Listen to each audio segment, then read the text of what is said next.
What is going on, guys and girls? It is GhostRobo sitting here with some soothing music from the lovely Need for Speed Most Wanted. I am sitting in 13th place, my favorite lucky number. And this game is a very cool racing game, mixing Burnout with Need for Speed, which I think makes nearly the, the perfecto racing game. I actually really enjoy racing games. They're not something that you can really walk through or cover very much, and I don't know that they make the most exciting live commentary. So instead, I've decided to do something that I've never really done before. I'm kind of a quick, fun weekend turn to something completely new, which is just to basically talk a little bit about pre-GhostRobo, like what went down in my life before I became the man that you see on your screen today, or at least hear in your ears today. So I figured I would start off this series with a little bit of fun, sort of a high school recap, because believe it or not, the high school aged Zach, or GhostRobo, was not the same person, not the same confidence, not the same fun, not the same popularity by far, not the same anything as now. So let me bring it back. Oh, let me bring it back a little bit. A little bit to where it kind of first started, which was I lived in Michigan for a very, very long time, for about 10 years. That's the longest I've lived in one state in my entire life. I moved 9 times, I think, now, which is a lot for someone who's only 22. And I lived in Michigan from about age, about age 7 to, maybe it was about 9 years. It was about age 6 to age 15. And right when I was ready to enter high school, I'd gone to middle school in Michigan. My dad got a job in Southern California, so it was a big move. And this move was pretty darn crazy because the move was going to be made over the summer, and I was going to be moving the night before school started. Now, as a very short and awkward high school freshman, I was only about 5'3", 5'4" back then. Now I'm about 6'2", 6'3". I had a nice blonde-haired bowl cut. My hair was much lighter at that that phase of life. I was scared, just crazy scared. Me and my dad actually made a trip out there. We were living in an apartment because we hadn't found a house yet, and we made a trip out towards by my school in order to sort of just check it out and walk around. Obviously, school wasn't in session, but we were going to figure out just a lay of the land, register me for cross country because I was going to run cross country in the fall sports season. And I was still very terrified. There were some real funny memories in that apartment. This apartment was just a small 2-bedroom for us to live in temporarily before we found our house. But it had one key problem, which was ants. And the ant problem was gargantuously huge. So I remember arriving the first night with my dad, and I'm like 14 years old, 15 years old, 14, and almost 15, I guess. And we're sleeping in sleeping bags because we just flew out there, and I brought like a little TV and some clothes and just basic stuff because I can be out there for about a week with him while he went to work, and I just sort of checked out the area and did some school events over the summer. And our very first night, we're laying there on the floor in sleeping bags getting ready to sleep, and all of a sudden I feel things crawling my body. And normally I'm a little weird like that, like I get weirded out easily, so I'm like, oh, maybe I'm just imagining things, and maybe I'm not really feeling what I'm feeling. I looked down, and there are ants literally crawling over my body. I woke my dad because he'd already fallen asleep. I was like, we have to do something about this. They were everywhere. California is known to not really have many bugs, but oh my god, this apartment complex had serious ant issues. Now, it was a fun apartment complex because it had a pool, it had a basketball court outdoors, and it had, what was probably the best thing, a movie room. And during the day, there was nobody using this movie room, and because I'd finished with my high school events pretty early in the day, I had a lot of time by myself where I'd either play Xbox, there was no 360 back then, or I would watch TV in the movie room. I used the movie room as my television because it was a gigantic, whatever it was, 70-inch screen or something like that. And, it had some, basically 3 rows of quote-unquote stadium seating, which was pretty cool for an apartment complex and pretty cool for a 14-year-old. The Summer Olympics of 2004 were going on then, so I was watching a lot of USA basketball in big fashion, which was a lot of fun. And I remember just, being bored a lot. Being bored, bored a lot, but also having, like, just good, like, quiet time to myself and kind of enjoying that. And I started practice with my, so many crashes. Started practice with my cross-country team during those weeks when I was out there. And I never really ran before, but I became pretty good at it pretty quickly. and ended up, you know, running around the apartment complex because we had to get X number of miles in per week for our practice requirements, and it was a fun time. Great coach. Met some cool kids there. It was sort of the first in high school encounters, which was always a little bit crazy and tricky. So I was there for a couple weeks, and then flew back to Michigan to then make the move with my actual family. Now, my dad had to come back to Michigan to tie up some loose ends at work in the Midwest, so it was just my mom, me, my brother Jake, who at that time was about 9, and my brother Noah, who at that time, gosh, he was probably only 2 or 3. So you can imagine a handful for my mom, and we also brought our dog Kobe, our miniature poodle Kobe. And so we flew out the night before school started. So we get there, and it was just a complete tear fest because we were, you know, this was it. This was like, you're officially moved now. It wasn't just like, oh, a fun little summer visit to a warm place. And it was scary, and I was terrified, and I did not like it. My brother was bawling his eyes out just because he was so, like, he'd never been there and was so creeped out, and just the whole change. He didn't start school for a week, so it was okay, but I started school the next day, so we went shopping. I remember we got some Chinese food carryout and brought it to the apartment with us, and it was just, gosh, it was a very, very, very tough and tricky night's sleep.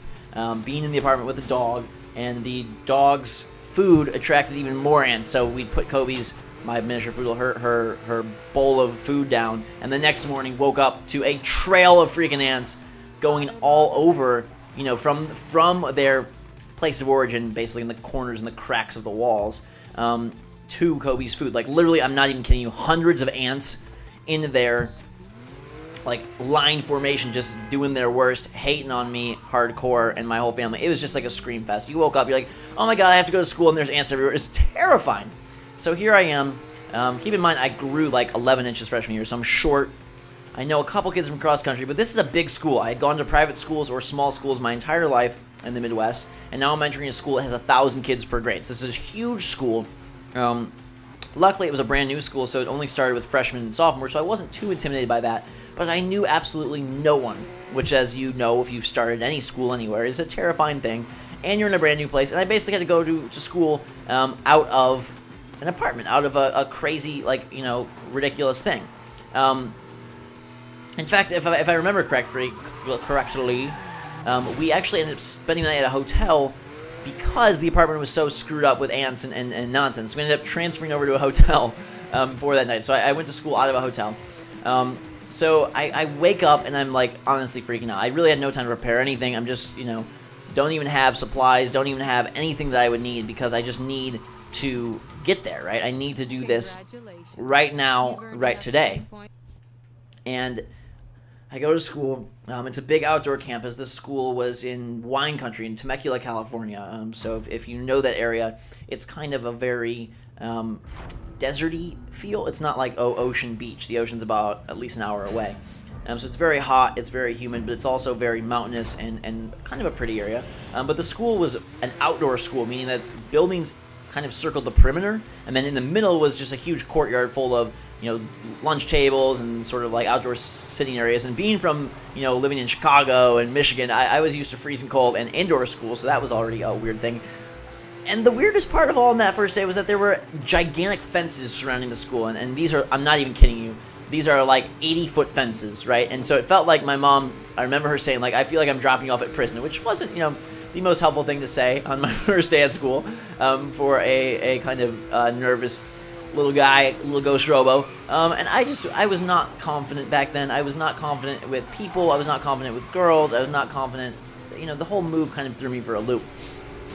So I handled the first day okay. I remember, as embarrassing this is, like, not going to the bathroom the entire day because I was terrified, and then finishing the day and be like, oh my dear God, my stomach is going to explode. I don't think I ate anything that day. I remember sitting and kind of just doing the pace around during lunchtime. So instead of sitting, they had two gigantic eating areas, two, like, you know, big overhangs with tables. Instead of sort of being vulnerable and sitting down with someone, I kind of just sort of walked around and, you know, checked out the situation. There was no comfortable place for me to sit. I hadn't really met anyone yet, so I kind of just took it easy and made some laps around the school campus, which was okay for the first day, but it was terrible as that continued before I made friends. And we had cross-country practice that day, so that sort of was like something to look forward to and something to kind of keep me on track. But that's no laughing matter. Like, especially in California where it's very mountainous, you don't just run flatland, you run hills.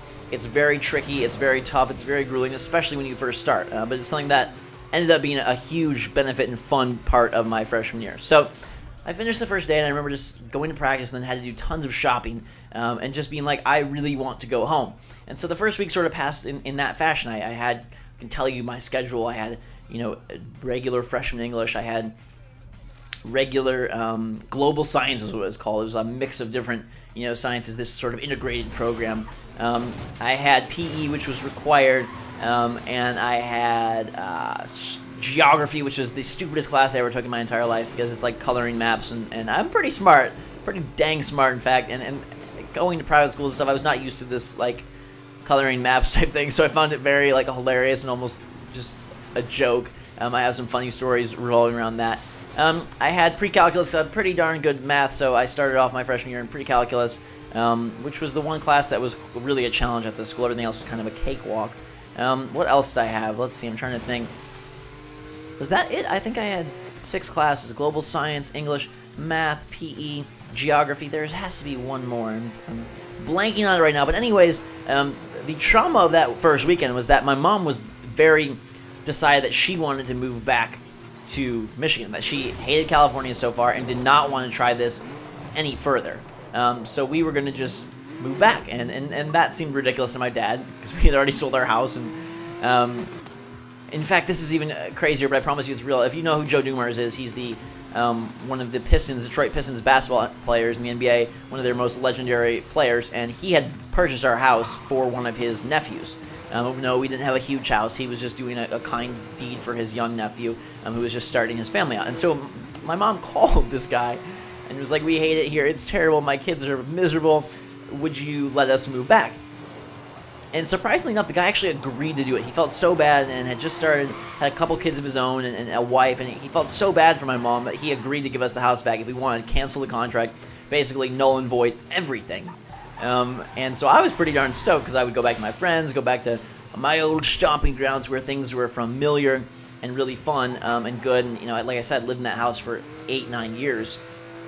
So it felt like home. It felt like what I knew and where I grew up.